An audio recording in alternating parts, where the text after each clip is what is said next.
Get ready for 2 hours of hard-hitting football talk, straight from their jocks about the jocks. It's Football on the Know with Jim and Joe.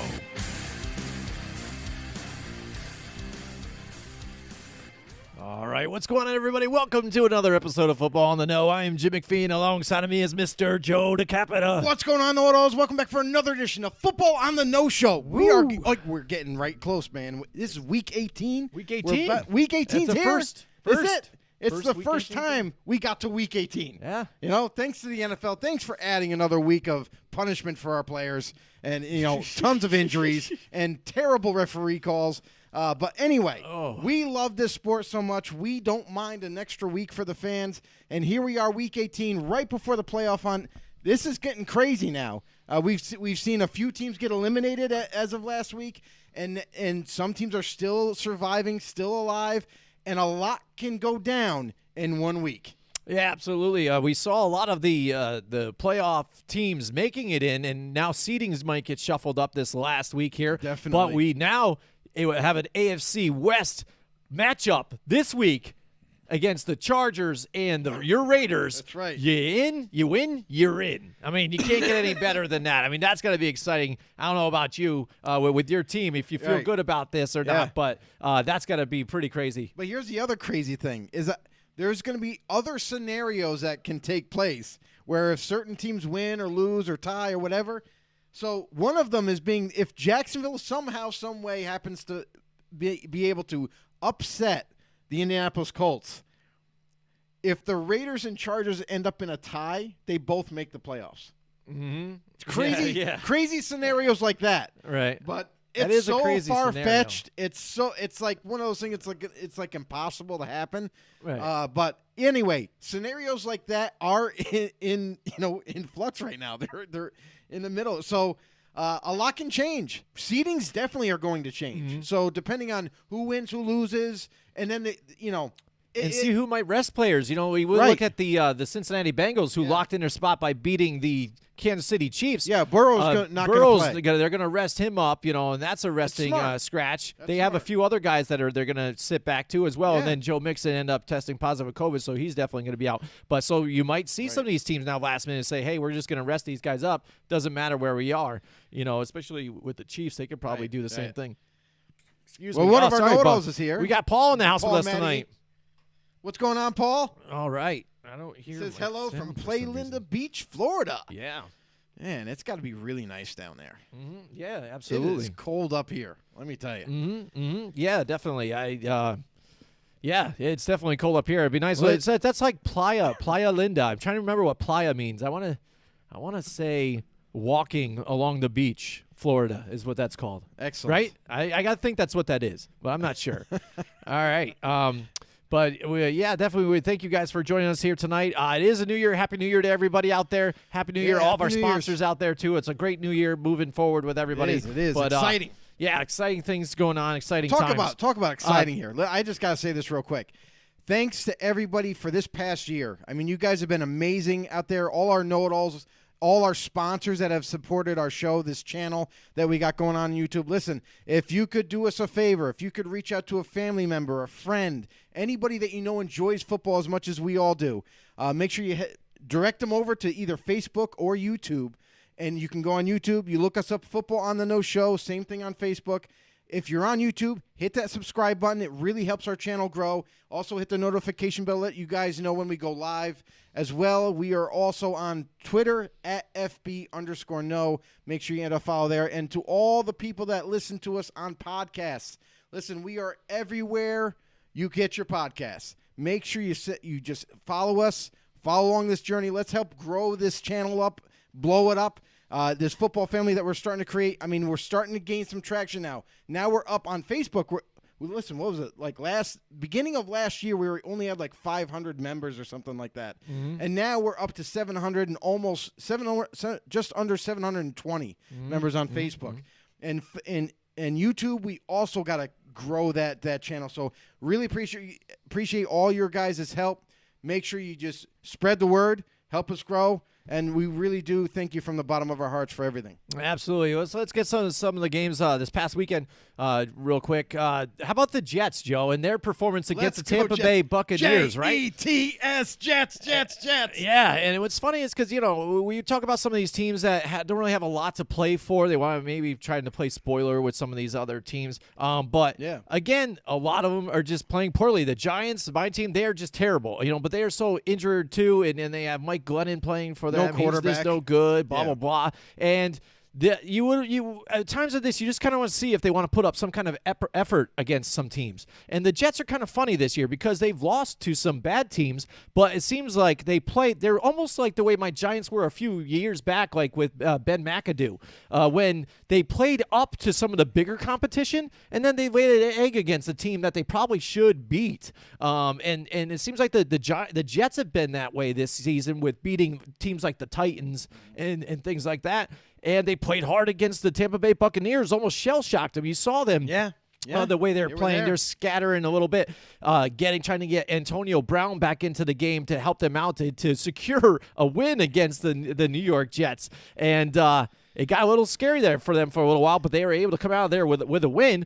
But maybe now, from what we're hearing now, without Antonio Brown. Yeah, and what a crazy game. Listen, when I saw the score, like Jets were winning for pretty much the whole game. Mm-hmm. They had control of that game from start almost to finish. And I was amazed. I was like, wait, what's going on in this game? Mm-hmm. Zach, I'll tell you right now, you got to give Zach Wilson props because this kid, he's only a rookie, and we've seen flashes of highlights from him before, whether it be in college or just recently, in the beginning of the season.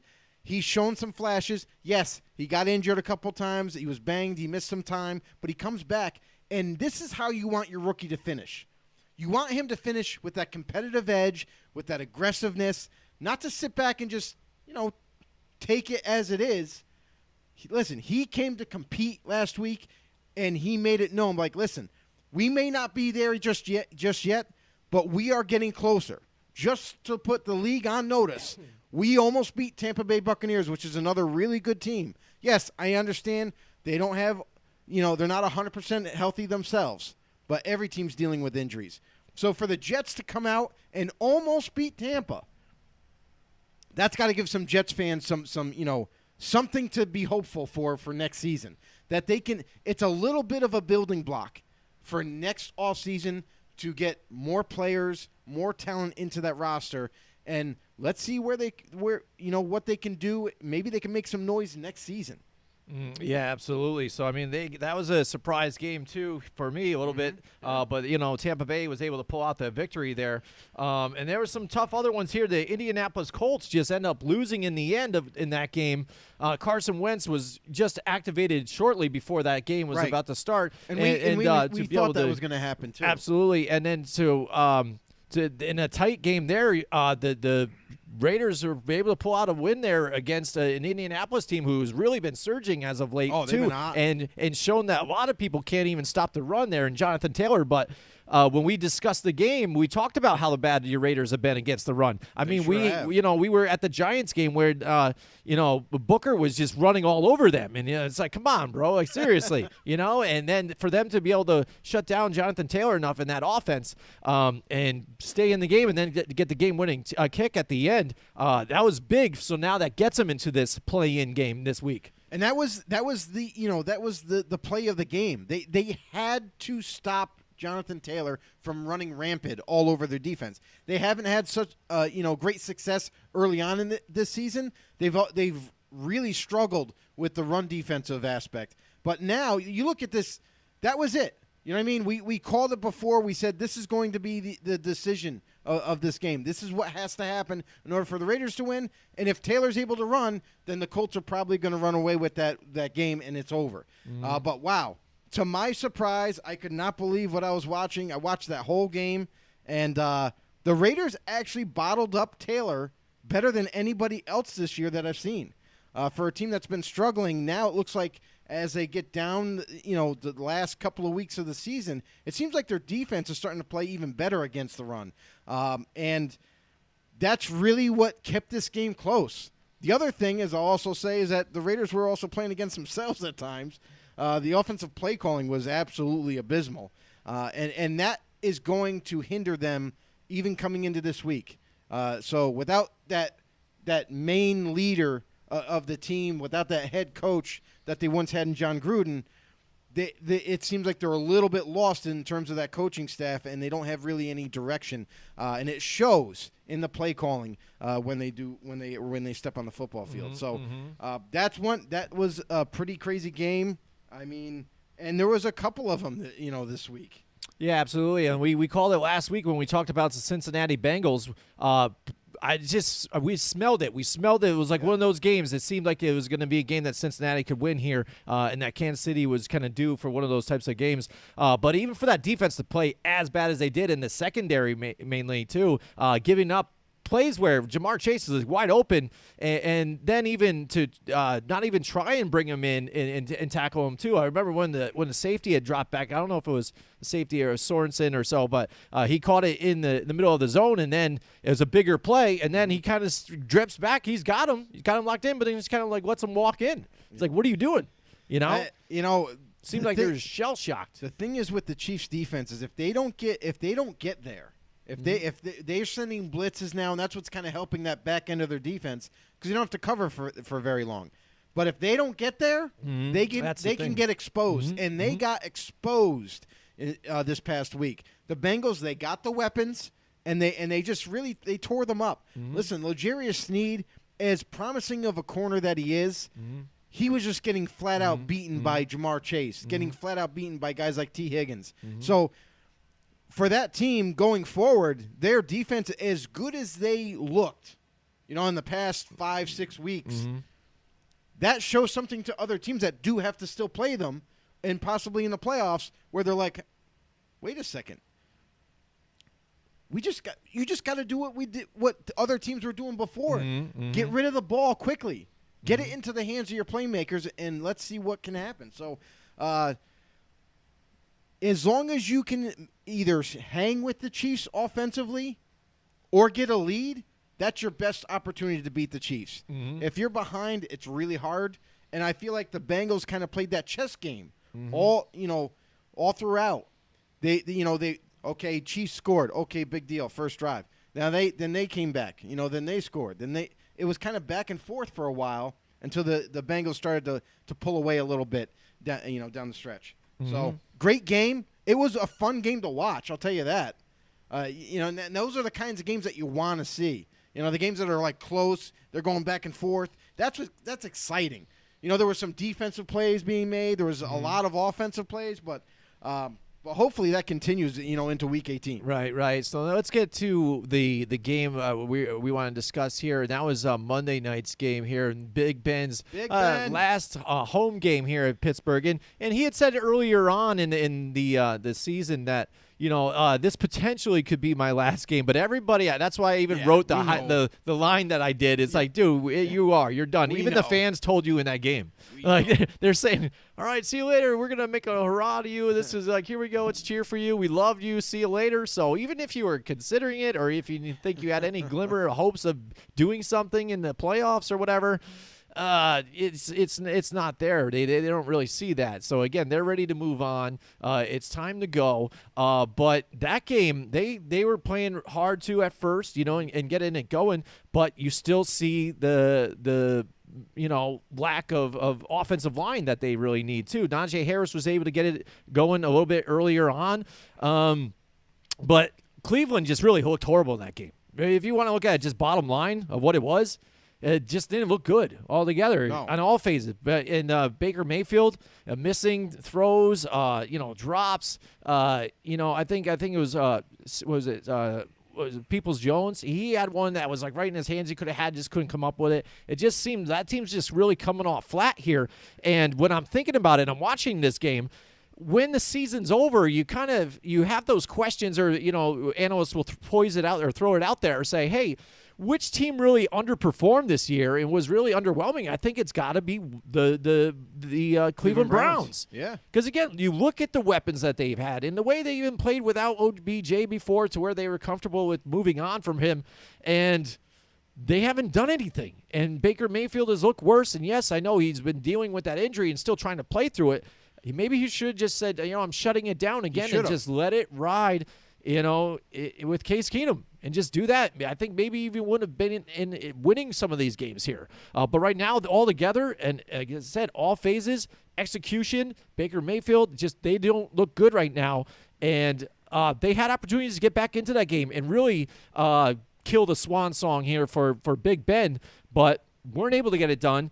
Ben gets his win there. It's highly emotional, I know, but when you look at some of these guys here, my big thing with this one is there's so many questionable things about Big Ben's past and what he's done off the field that it seems like a lot of people have forgotten about since this guy's all of a sudden a family man and things like that, and now he's moving on. His career is coming to a close, so you want to congratulate him and give him his day or whatever. But some of these other players that you don't like, they get the same type of treatment that Big Ben is getting now on his last, hurrah or something like that? A lot of people are really upset with Aaron Rodgers right now. Say his game this year in the playoffs, say – they're the last home game. Maybe they have a chance to make it to the Super Bowl. Mm-hmm. Say they're in the NFC Championship. That narrative could be Aaron Rodgers' last game in Lambeau right now. True. If he doesn't stay with the team, are they gonna cheer for him? Are they gonna do this? How's the camera crew gonna react?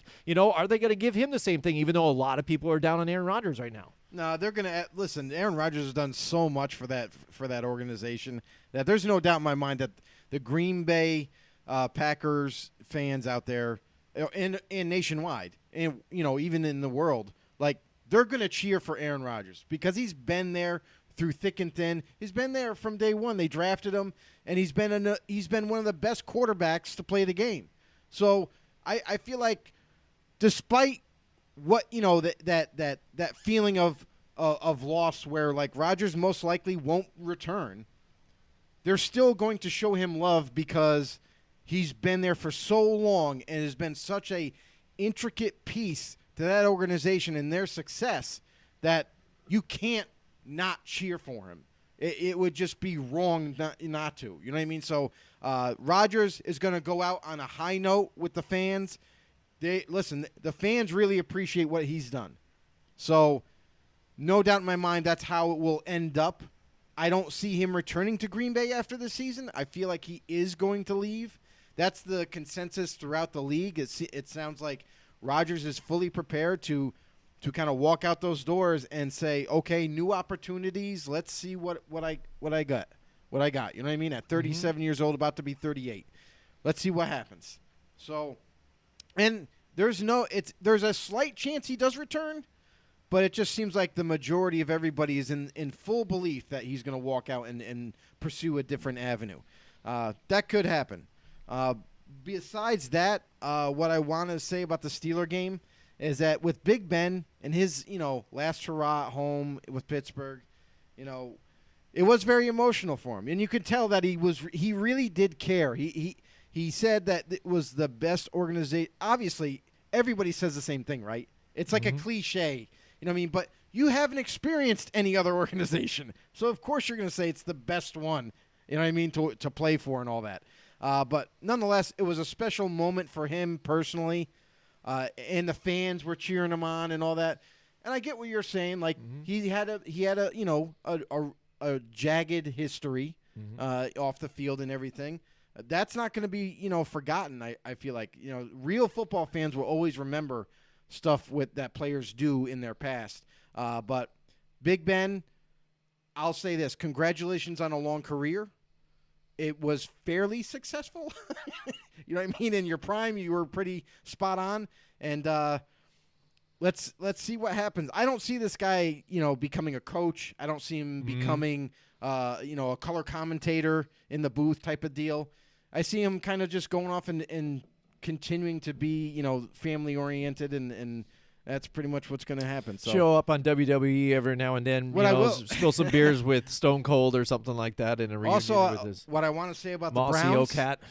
What I want to say about the Browns is I don't think it's all Baker Mayfield's fault. Like a lot of people are going to say, yes, he deserves blame for sure because of his poor play. And here's the thing that I will also say is the head coach, Kevin Stefanski. I'm going to put a lot of blame on him because if you saw some of the decisions that he made in that game and the play calling that he did in certain situations, it had to make you scratch your head a little bit as a Browns fan. I mean, what are you doing? Throughout that game, there was a lot of issues with Kevin Stefanski's play calling and his decision-making where it put football fans, even if you're just watching it as a football fan, you're like, wait, why would he run here? You need to get down the field. You look at that last drive in particular. It seemed like they were just running their normal offense, getting down the football field and just, let's see what happens. You know what I mean? But you chewed up so much time. You chewed up 3 minutes, and you weren't even in the red zone yet. It was not orchestrated, not organized well enough, and it left something to be desired in the coaching staff, in Kevin Stefanski. To me, there's no confidence there. You know, in his players, there's no confidence in himself, and it's got to make you think as a Browns fan, like, is this really the guy that we want leading our team going forward? I know it's been, you know, he hasn't been there super long. I get it.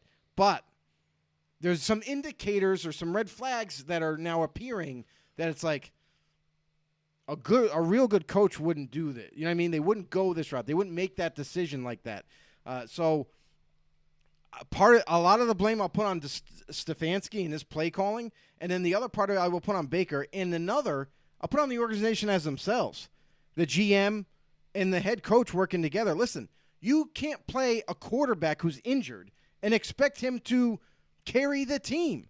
It's absolutely ridiculous. So if they wanted to have a chance to win some of these games down the stretch and maybe get back into the playoff hunt, Case Keenum was the best bet. It was. We seen him start a game this year, and he lit it up with the weapons that he had. Like, why wouldn't you go back to that? I don't understand the decision-making in that organization right now. So I think the big question before the season started is, do they re-sign Baker? I'm here to tell you, Cleveland, no, you don't, because he's going to request more money, obviously, right, for subpar play. Right now, Baker Mayfield is nothing more than a backup playing starter. That's really what he is right now. And we've seen him enough to know that he's not going to get any better. He's not going to get any worse. This is what he is. So now, knowing that, it's time to find the future. Keep Case Keenum as your potential starter going forward and search for a new quarterback. Whether that be, maybe you can lure Aaron Rodgers. You know what I mean? There's going to be lots of options this offseason. Maybe you pull off a huge trade for Deshaun Watson. You know what I mean? So there's a lot of things that could happen, but Baker Mayfield is not the answer. And that's the funny thing, too. If you say something like that, what avenues are open then? Who's open for a trade? Who would be interested? We've got an interesting thing. If the Philadelphia Eagles are able to I don't think they've solidified their spot in the playoffs yet this year, have they? I think with the win last week against Washington, they did. I think pretty much they are the only playoff team to have 3 picks in the first round this year, which is pretty interesting. Yes. Because they have 3 first-round picks, and they're in the playoffs. And they've been known to be into that conversation to where they want Deshaun Watson. They're talking about maybe some other player, quarterback they're interested in. Are they somebody that would be interested in maybe going for a Baker Mayfield, or really they just happy with Jalen Hurts? Or are they looking for, again, that bigger jump like the Deshaun Watson? Who would be open to a trade for Baker Mayfield? What teams think that maybe he is enough for what they need? The Carolina Panthers, I don't know exactly what they have for trade bait at all, but they seem to have issues there at quarterback as well. But they had also gone all in on Sam Darnold now. And now you see what they're facing with that situation. So It is an interesting thing because, I mean, at times you do see Baker Mayfield play well. You know, Right. but the problem is, one, yes, you selected a 1 overall, so you have that looming over your head. First That's pick done. overall has got to be like, yo, you know, you got to be ready to start, ready to go right away. He had all the weapons in the world. Great running game right there. But now you've got also the injuries that he's playing around with. You know, the shoulder, you know, the ribs, you know, it's everything. So, again, like you said, what is it worth to you? You're better off moving on. I mean, you do have the veteran of Case Keenum, who had made it to the NFC Championship game. You know, that almost brought the Minnesota Vikings he's to the answer for right now. championship. Again, they played well and they won with him in there. He's one of those guys that doesn't make the mistakes while you have a strong running game as well, you know, to be back there. And that's the thing, too, is like there's a lot of options. Unlike any other year, now going into the draft, there's an issue there for quarterback-needy teams. There's no real quarterback that's standing above the rest. Right. That's got that huge gap to where they're like, oh, this is a slam dunk pick. You got to take this guy if you need a quarterback. So it's a little murky going into the draft. But this offseason, unlike any other offseason, there's a lot of options there if you want to bring in somebody different that's already in the league. Even look at Jimmy G, his situation. They're paying him $20+ million. They have Trey Lance. Trey Lance looks like they drafted him for a reason. He's going to be the starter for the Niners, whether fans like it or not. And most likely, they might move on from Jimmy G. Now, they might trade him for a low round pick. You know what I mean? And maybe the Pittsburgh Steelers. I know one of our know-it-alls mentioned something like that. Like what if the Steelers go and grab Jimmy G? That might work out well. It fits his attributes. It fits what he can do well, and that makes sense. But also, Jimmy G could go elsewhere. Jimmy G could go to Cleveland. Jimmy G could go. So there's a lot of different things that are in play. You know, everyone wants to, obviously, you go to Rodgers, right? Number one. You know, you try to bring him in if you're a quarterback-needy team. But Deshaun Watson's going to cost a lot of compensation. Do you want to make that kind of investment? And we also still, despite what Russell Wilson says he's comfortable and wants to stay in Seattle. That's the latest article out. But the deal is with Russell Wilson is I think right now he's kind of playing it safe until he sees what the organization is going to do. Whether Pete Carroll stays as a head coach or not. Do they try to bring back Bobby Wagner, who's due to be a free agent? Do they re-sign him? There's a lot of things that are happening with that organization. But if Russell Wilson does say, I do want to be traded, let me get out of here, that's another quarterback to also maybe talk about. So a lot of interchangeable parts right now, and it's going to be exciting to watch. It is. You know, coming up with the draft is going to be a lot going on. Galore Finetto's in the house with us tonight. For some reason, my thing's not working right tonight. What's up, Galore? How you doing, bro? Yeah, he's with us. So I know that is an interesting scenario moving forward. But again, on that particular game, God bless Ben Roethlisberger. He's moving on. Great career. That Cleveland Browns team, they do have a lot of issues, and I think too, part of that game too. Whenever they did advance, they had a holding penalty or some other stupid penalty, right, and bringing it right back to a third and long. I remember that towards the end when it looked like they were bringing it back. They went all the way back to third 18, and then it went further. It was like you're at the 50-yard line, dude. It's over now. You're out of it. It's like, what are you doing? But yeah, so now we're moving on to Week 18. This is going to be pretty exciting. It's our first Week 18 here for everybody, so I know we're looking forward to that. So we just covered over this past week a little bit here, a lot of crazy games, but I've got my Milk Carton Player, Missing Player of the Week. It's no surprise, I think, to a lot of people who this might be, and it's Mike Glennon. Mike Glennon, you suck.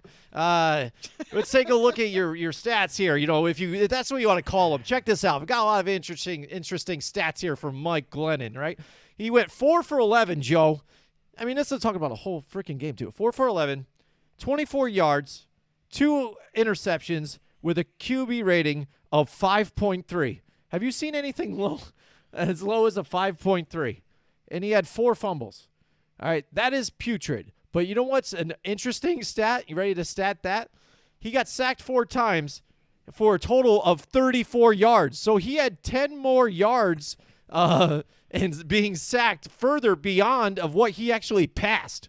So he passed for 24 yards but got sacked for 34 yards. Congratulations, Mike Glennon. You are my missing milk carton player of the week. Well, I don't even really consider him a player. Oh. I mean, he's normally a backup anyway. Yeah, I know. So, I mean, he's out there. The human ostrich doesn't get it done. Ostrich. Yeah, you'd think with that periscope of the head, you'd be able to see the defense a lot better, but apparently not. Apparently not, Joe. So going back to what you said there, the Eagles have clinched. Yeah, they have the 7th seed right now. Right, and now they have 3 first-round picks. How about that? Yeah. Imagine being able to be. They're in the playoffs, and they're going to have 3 first-round picks to utilize. I mean, they're sitting pretty good right now. Sitting real nice, real nice. You know what's sitting real nice, too, is my friends at Mohawk Honda, Joe. That's right, Mohawk Honda. They just did their whole 12 days of giving for the holiday season, for Christmas and all that stuff. But it is a new year. That means new goals at Mohawk Honda. It's a new year with new goals. That's right. Start your new year right behind the wheel of a brand new or pre-owned vehicle that fits your budget and your New Year's resolutions. So stop in the Mohawk Honda and check out their broad selection of pre-owned inventory. Go there to find the right make and model price point that fits your budget. You can check it out online, dude. You can do all kinds of options online for these guys. Select what you want, who you want to talk to, what time you want to meet. They'll get a car, come pick you up and bring you there. All kinds of stuff. MohawkHonda.com. Let Lewis the VIP, Man Morales, Jake Hot Sauce Doyle, Cars with Kern there, Mark from Clifton Park. They got all the tricky names for everybody out there. If there's a name out there that you can rhyme back and forth, they've got a guy that works there that has that name.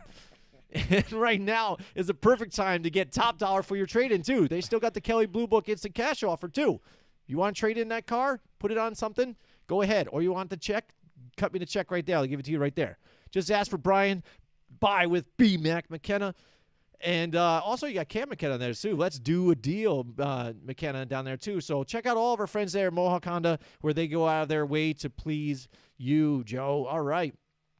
Joe, so recently, I was thinking it was like 6 days ago or so, they released the 2022 Hall of Fame finalists. So we go over the Hall of Fame finalists.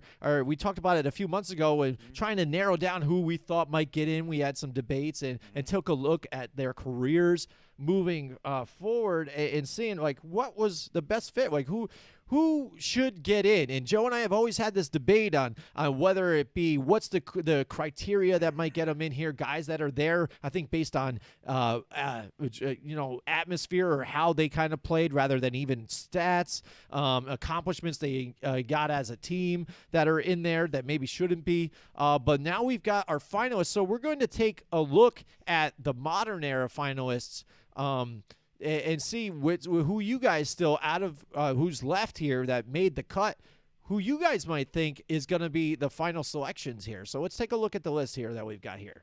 All right, we've got Andre Johnson, he made the cut. DeMarcus Ware, Devin Hester, Patrick Willis, Willie Anderson, Jared Allen, Bryant Young, Rondé Barber, Sam Mills, Leroy Butler, Zach Thomas, Reggie Wayne, Torrey Holt, Richard Seymour, and Tony Baselli again makes the cut. I think this might be his last year to be in this one. I'm pretty sure last one to be inducted. But taking a look at these guys, the first like 5 or so I think are all first-timers. I think Johnson was last year, too. Right. Was he? Oh, he might have been. He just didn't get inducted in.